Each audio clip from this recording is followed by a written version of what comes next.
Development Ok. of Newton Raphson Power Flow Method. Listo, entonces ustedes me dirán, porque estaba programado a las 4:30, ¿no? Si es que puedo empezar antes o Sí, espero unos minutos. podemos iniciar. Vamos a iniciar ya que eh, lo que hacemos es que va a tener más tiempo para presentar. Ah, ok, mejor todavía. Bueno, Vale, listo. buenas tardes con todos. Mi nombre es William Guamán.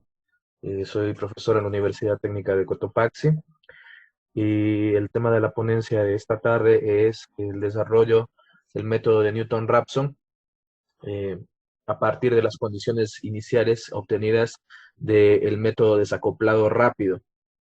Esto es, en resumen, lo he puesto por aquí, desarrollar un método de solución de flujos de potencia eh, obtenidos a partir de las soluciones o las condiciones iniciales del método desacoplado rápido. Es decir, vamos a plantear un algoritmo que combina ambos procedimientos para resolver los flujos de potencia de manera más eficiente, disminuyendo así el número de iteraciones para tiempos de procesamiento aproximadamente iguales. La metodología que se desarrolló es aplicable exclusivamente para sistemas donde la resistencia es mucho menor que la reactancia, con una relación aproximada de entre 1 a 5 o 1 a 10. Esta relación es común en sistemas cuyo voltaje es mayor a 200 kilovoltios, sistemas de 230, de 500 kilovoltios.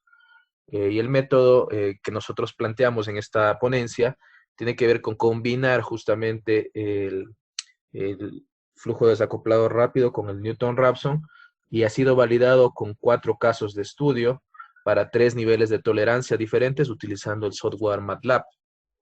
Bien, entonces los temas que voy a topar en esta ponencia es primero una introducción breve sobre lo que es sistemas de potencia, luego analizaremos el método de Newton-Raphson, el método de desacoplado rápido para poder explicar posteriormente lo que es el método combinado.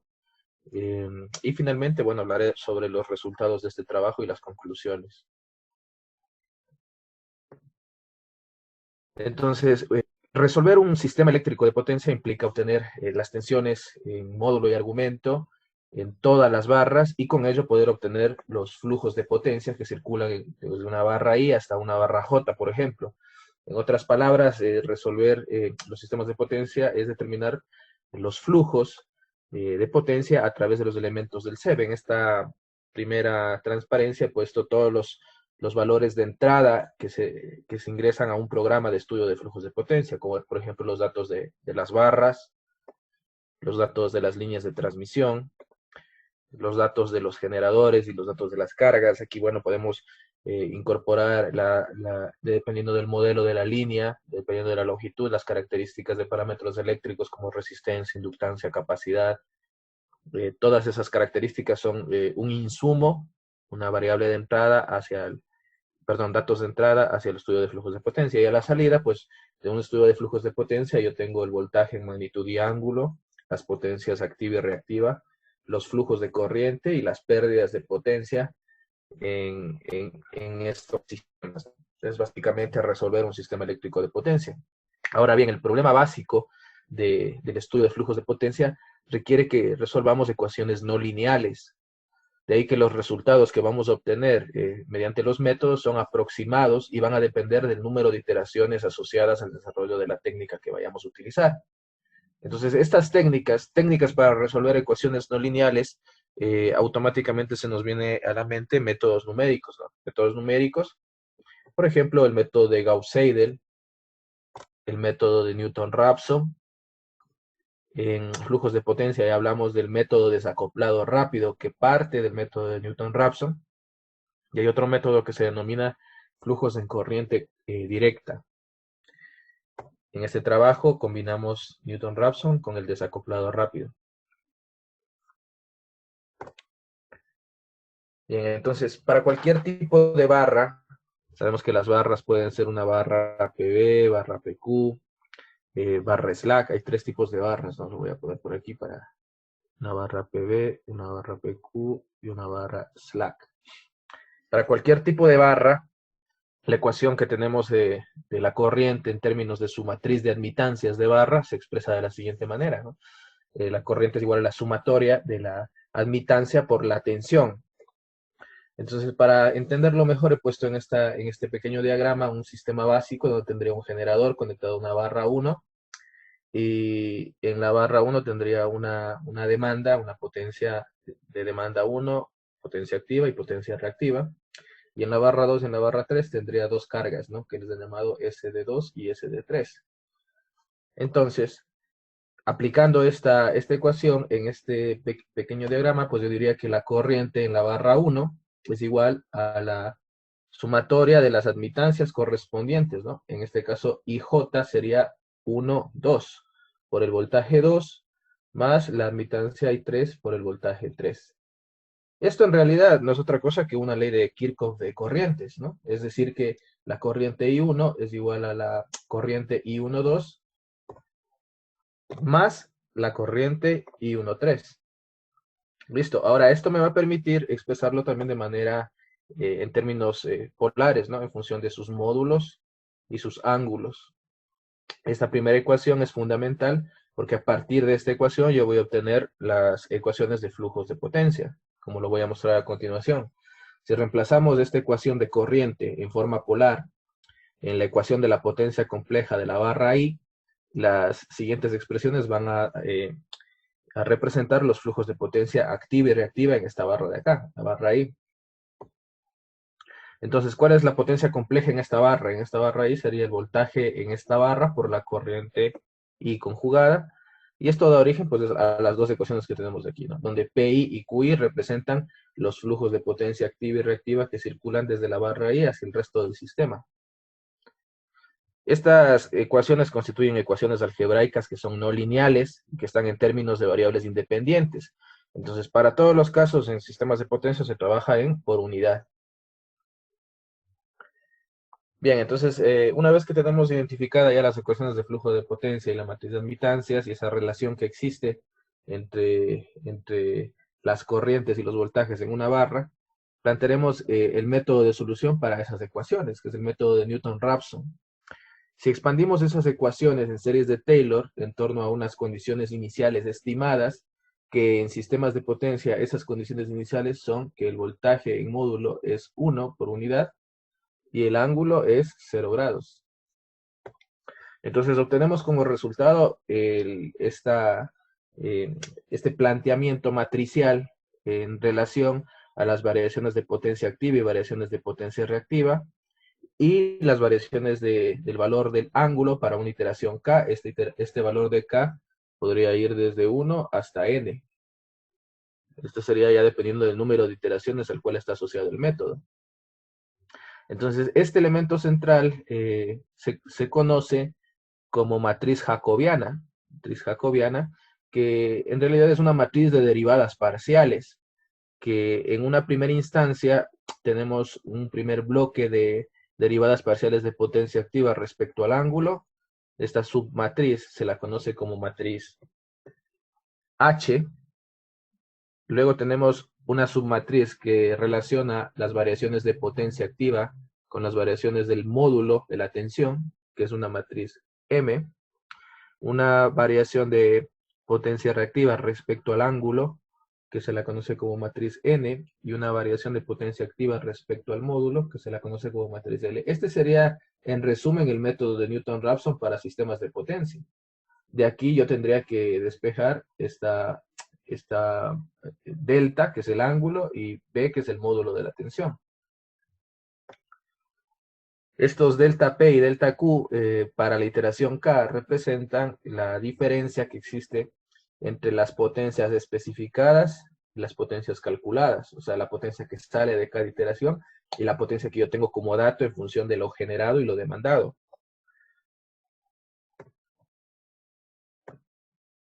Y estas potencias especificadas, como les decía hace un momento, bueno, las potencias especificadas en una barra es función de la potencia generada menos la potencia demandada en esa barra. Entonces, si resumimos el método de Newton-Raphson usando cuatro pasos, los pasos serían los siguientes. Uno, plantear las condiciones iniciales asumiendo para las incógnitas de voltaje el módulo 1 y el ángulo 0. Este 0 de acá representa justamente las condiciones iniciales, y este valor irá cambiando en función de cada iteración, ¿no? El B sub K de la iteración 1 será seguramente, por ejemplo, 1,02 con ángulo de 0,2 grados.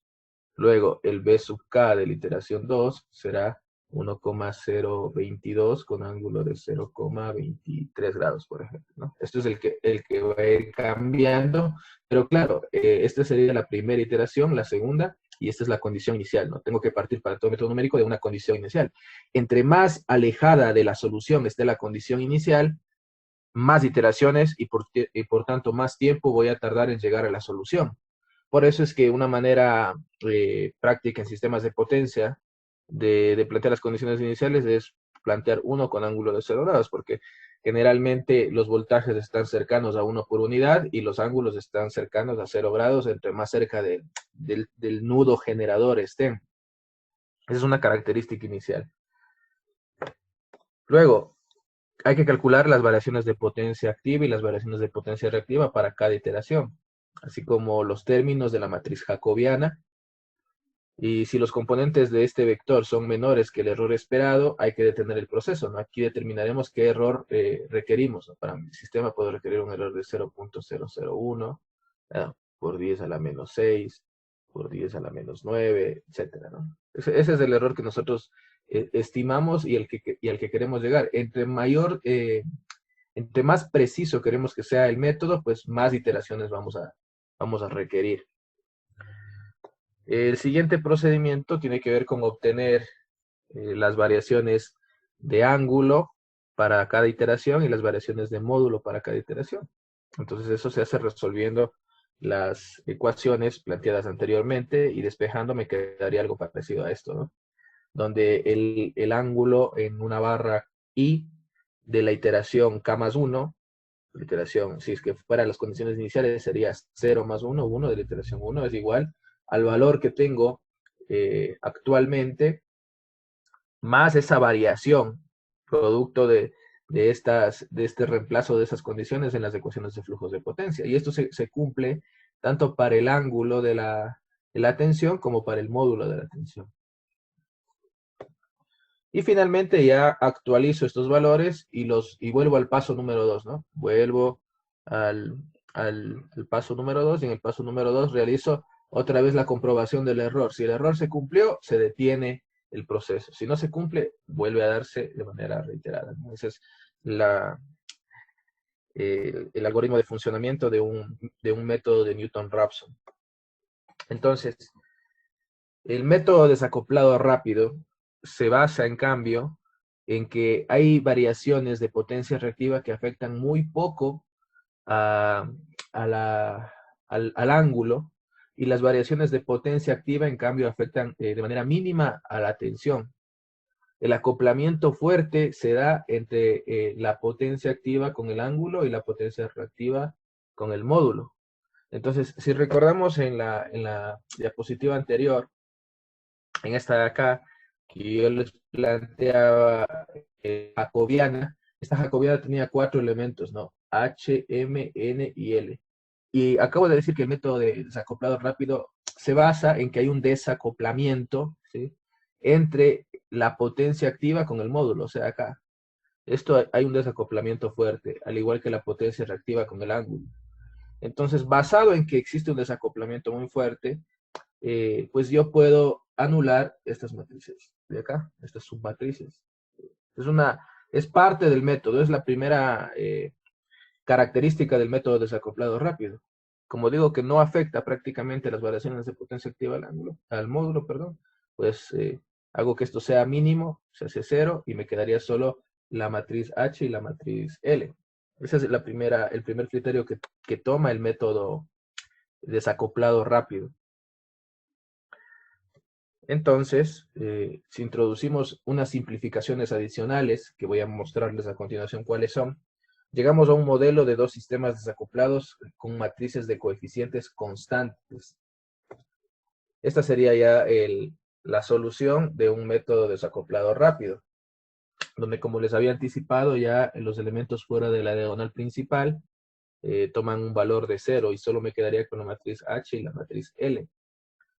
¿Qué ventaja tiene esto? Bueno, la principal ventaja es que, como lo comento acá, tenemos ya matrices de coeficientes constantes. Estas matrices de acá van a volverse constantes, y al ser constantes no hace falta que las tenga que calcular en cada iteración, como sí lo hace el método de Newton-Raphson.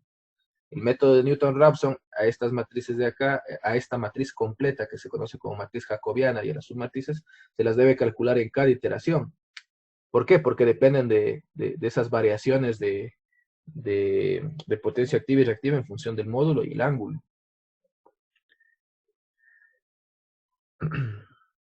Bien, entonces la principal característica de este método, y para poder hacer las simplificaciones de las que estoy hablando, es que este método se aplica solo en sistemas donde la resistencia es mucho menor que la reactancia, con una relación aproximada de 1:5 a 1:10, común en sistemas mayores a 200 kilovoltios. Entonces, normalmente en líneas de transmisión, ¿no? Líneas de transmisión, por ejemplo, una línea de transmisión de 500 kilovoltios, la resistencia es mucho menor que la reactancia inductiva. Luego, ese es un primer requisito, porque una de las simplificaciones que vamos a hacer para este método es justamente que esta resistencia sea 0.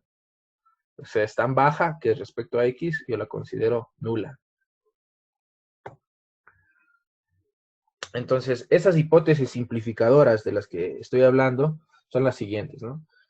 Entonces, en lugar de utilizar delta P sobre B y delta Q sobre B en el método de Newton-Raphson, ahora en el método desacoplado rápido se utiliza simplemente, en vez de utilizar delta P y delta Q, utilizamos delta P sobre B y delta Q sobre B. Además, vamos a asumir que el coseno del ángulo que existe entre una barra I y una barra J es aproximadamente 1.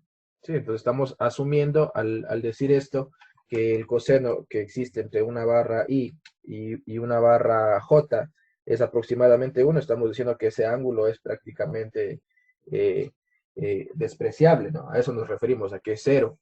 ¿Sí? Para que eso se cumpla, esto debería ser aproximadamente 0. ¿Sí? O sea que no existe flujo de potencia activa.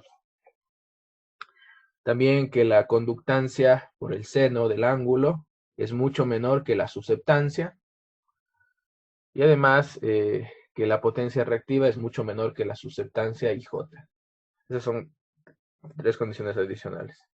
Luego vamos a omitir en el sistema las reactancias y los condensadores en paralelo, incluyendo los del modelo pi de las líneas de transmisión, y se utiliza el valor nominal para las tomas de los transformadores. O sea, vamos a asumir que T es 1 por unidad, mientras que en la matriz L se van a ignorar los transformadores desfasadores. ¿Sí? Estas son las dos matrices que quedaron en el método, ¿no? De la diagonal principal. Entonces, vamos a asumir justamente estas características.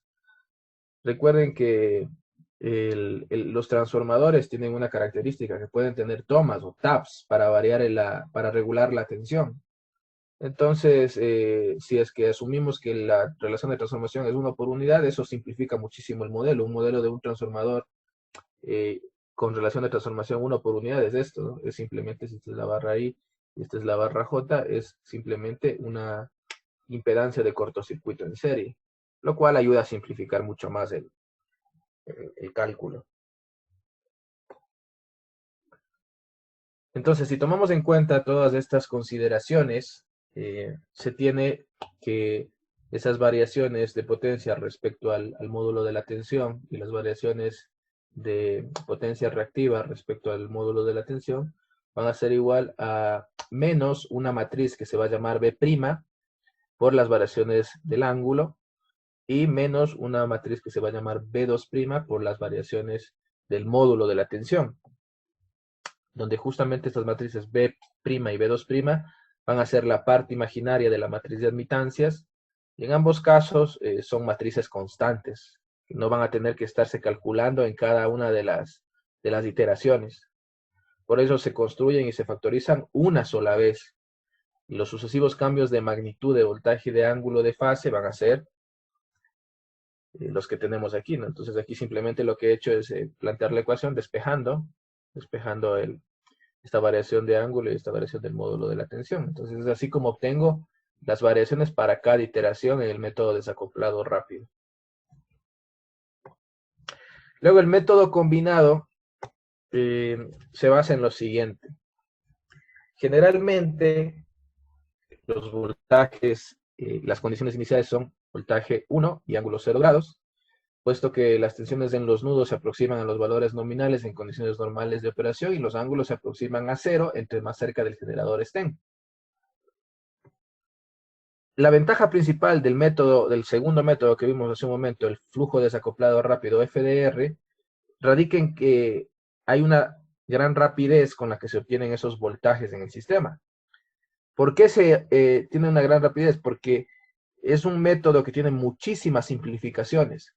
Y el solo hecho de que ya no tengo que calcular la jacobiana en cada iteración y esa jacobiana tiene derivadas parciales, pues hace que sea muchísimo más rápido que el método de Newton-Raphson. Sin embargo, el método de Newton-Raphson arroja resultados bastante cercanos a la solución con la mejor convergencia de todos los métodos. O sea, el ideal, si quiero ser preciso en mi resultado, es el método de Newton-Raphson. Entonces aquí la hipótesis fue, ¿qué tal si planteamos un método tal que combine las dos bondades de estos dos métodos, ¿no? ¿Qué tal si yo utilizo, en lugar de plantear condiciones iniciales de 1 con ángulo de 0 grados para el método de Newton-Raphson, calculo la primera iteración del método de FDR y ese resultado de la primera iteración está más cercano a la solución? Y ese resultado lo ingreso como condiciones iniciales del método de Newton-Raphson. Eso es el método combinado. Calcular, hacer una corrida de flujos de potencia con el método de FDR de una primera iteración o una segunda iteración o hasta una tercera iteración del método de FDR y ese resultado incorporarlo como condición inicial de Newton-Raphson. Luego, ¿qué voy a hacer con esto? Voy a conseguir que las iteraciones de Newton-Raphson se reduzcan porque el valor de la condición inicial será más cercano a la solución. Es justamente lo que planteo aquí, ¿sí? Entonces combinamos ambas técnicas de la primera, segunda o tercera solución de FDR para que sean las condiciones iniciales del método de Newton-Raphson. Entonces utilizamos cuatro casos de estudio. Este es un primero que es un ejercicio planteado en Glover y Sarma, un sistema de 5 barras con estas características de las líneas de transmisión, de resistencia por unidad, reactancia por unidad y la susceptancia por unidad. Entonces aquí tenemos identificado una barra slack porque conozco el módulo y el ángulo de la tensión.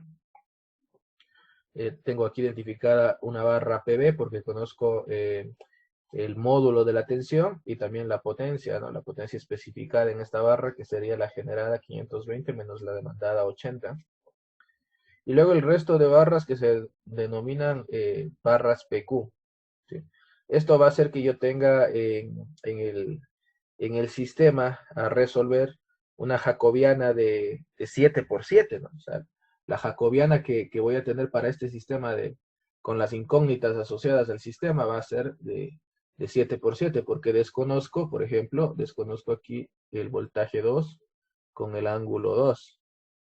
Desconozco en la barra 5 el voltaje 5 con el ángulo 5. Tampoco en la barra 4, el voltaje 4, perdón.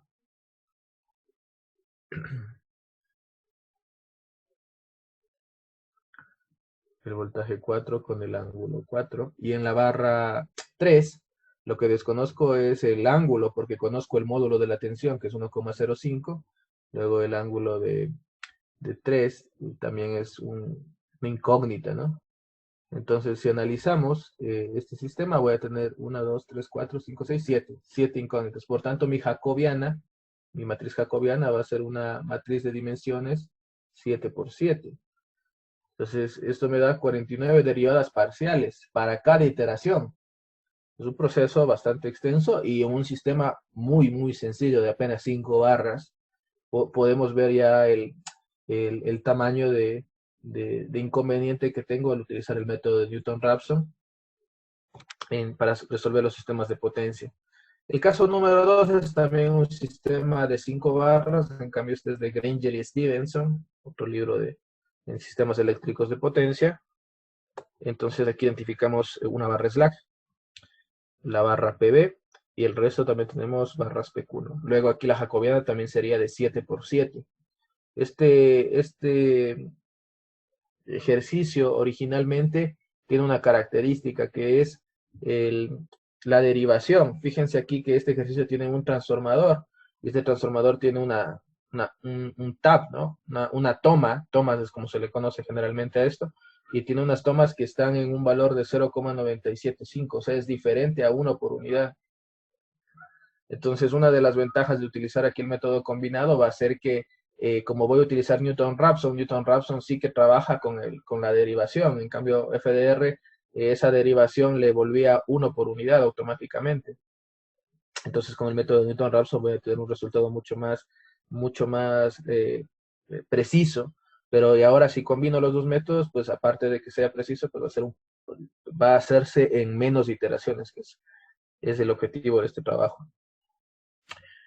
El caso número 3 tiene que ver ya con un libro de Sadat que es similar, ¿no? Exactamente el mismo procedimiento, con 5 barras. Y además utilizamos el IEEE de 9 barras. El mismo caso, 2 barras PB y el resto barras PQ. Entonces, ¿a qué resultados llegamos aplicando este método? Puesto aquí en esta gráfica, el número de iteraciones tomando como condiciones iniciales la primera de FDR, y vemos para todos los casos qué es lo que pasaría con un error de por 10 a la menos 3, por 10 a la menos 5 y por 10 a la menos 7. Recuerde que entre más bajo sea el error, pues más iteraciones voy a requerir, porque es más preciso la solución. Entonces veamos que en el método de Newton-Raphson, por ejemplo, para el ejercicio de Glover, yo tuve 4 iteraciones, en el método de FDR tuve 13 iteraciones, pero con el método combinado apenas tuve 3 iteraciones. Luego, si nos fijamos en todos los resultados, prácticamente en los tres primeros casos, en los dos primeros casos, perdón, el número de iteraciones se reduce respecto a Newton-Raphson. En el ejercicio de SADA y en el ejercicio de la IEEE de 9 barras, pues esas iteraciones se mantienen, ¿no? Eso lo hice también cuando tomo como condiciones iniciales la segunda iteración de FDR. Si las tomo como condiciones iniciales la segunda, vemos que ya en el caso del ejercicio de Sadat y en el ejercicio de Newton-Raphson, ya en el ejercicio de la IEEE, perdón, del método de Newton-Raphson, que estaban 12 iteraciones, pasa a ser una iteración. Para una precisión del 1 por 10 a la menos 7, pasa de 3 a 2. Prácticamente en todos los casos se logra reducir una iteración. Y si utilizo la tercera iteración del método de FDR, pues la diferencia no es mucha comparada con la segunda, ¿no? Sigo pasando de 2 a 1, de 3 a 1 y de 3 a 2. En conclusión, hay una reducción del número de iteraciones utilizando el método combinado respecto al método de Newton-Raphson. Y finalmente lo que se hizo en MATLAB es evaluar los tiempos de compilación utilizando dos computadoras, una Dell y una Acer, una Core i5 y una Core i7, para evaluar cómo se comportan los tiempos. Entonces, podemos ver en esta gráfica para la tolerancia de por 10 a la menos 3, en el primer caso estamos con rojo y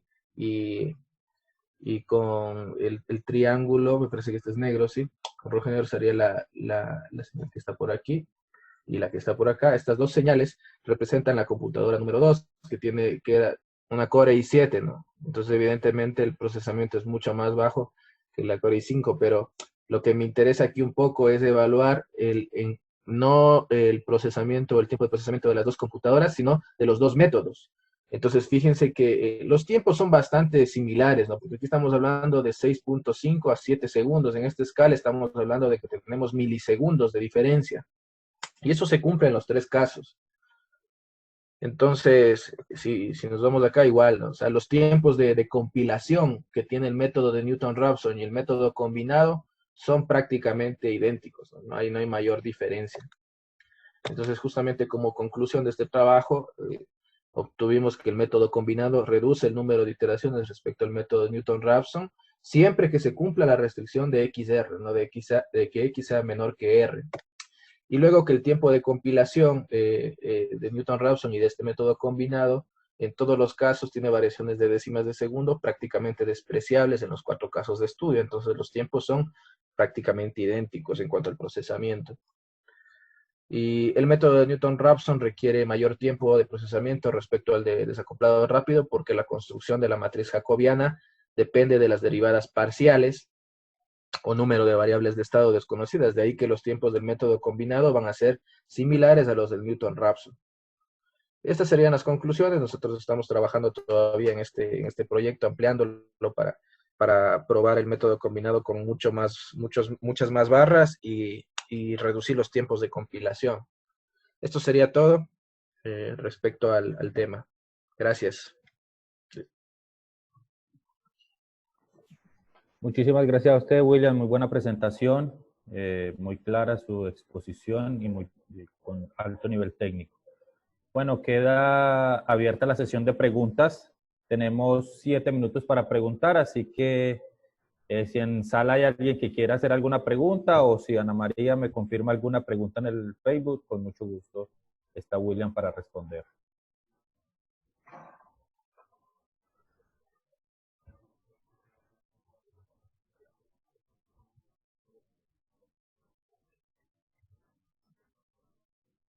William tiene una pregunta de Edgar que dice, ¿qué sucede con el flujo desacoplado rápido si se considera que la resistencia es mayor que la reactancia?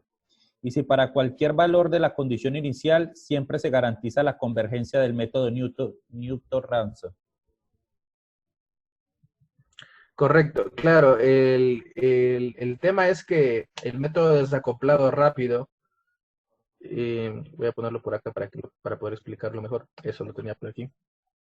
El tema es que en el método desacoplado rápido, cuando la resistencia se aproxima a la reactancia, por ejemplo, en sistemas de distribución, es bastante común en sistemas de distribución que la resistencia de hecho llegue a ser aproximadamente igual a la reactancia o que la resistencia sea mayor que la reactancia. Si uno resuelve un método desacoplado rápido con estas características, el método no converge.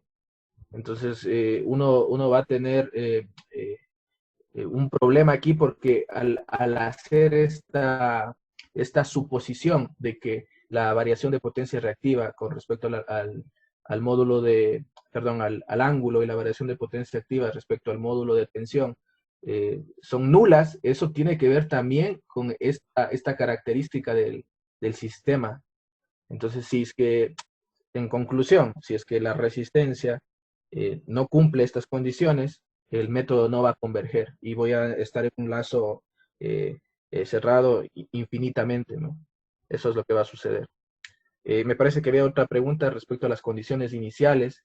Las condiciones iniciales en sistemas de potencia es algo que se discute a partir de un criterio que lo tenía por aquí. Las condiciones iniciales se determinan como 1 y 0 grados porque son los valores más próximos a los nominales, ¿no? En por unidad. Luego, si es que las condiciones iniciales son diferentes, yo ese criterio no lo puedo tomar de manera aleatoria. Entonces, ¿cuál era mi objetivo en este trabajo? Que las condiciones iniciales sean justamente las que salen de un método, que es en este caso el FDR.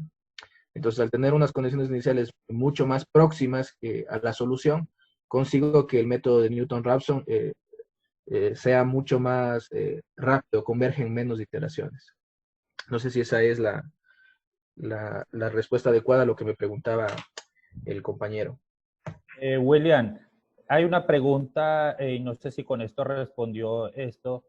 ¿Por qué decidieron comparar entre estos dos métodos únicamente? Ok. Voy a regresar también para explicarlo un poco acá. Lo que pasa es que el método de Newton-Raphson tiene la ventaja de que es el método más preciso. Entonces, mi idea era que comparemos las bondades que tiene el método de Newton-Raphson, que es un método muy, muy, muy preciso, con el método desacoplado rápido, porque estos dos están directamente ligados, están fuertemente ligados. Prácticamente el procedimiento en el algoritmo es el mismo, con excepción de que aquí tengo una jacobiana que hay que obtenerla en cada iteración, y acá no tengo jacobiana, porque aquí obtengo el resultado directamente de la matriz de admitancias. Entonces, como el procedimiento es bastante similar en prácticamente todos los pasos, pues se decidió hacer esta combinación. El método de Gauss-Seidel, por ejemplo, no tiene nada que ver con el método de Newton-Raphson o con el método desacoplado rápido. Por tanto, hacer una combinación de estos no sería viable, ¿sí? Esa fue la razón por la que se decidió hacer esa combinación. Perfecto. Muy bien, muchas gracias por su respuesta. ¿Alguna otra pregunta?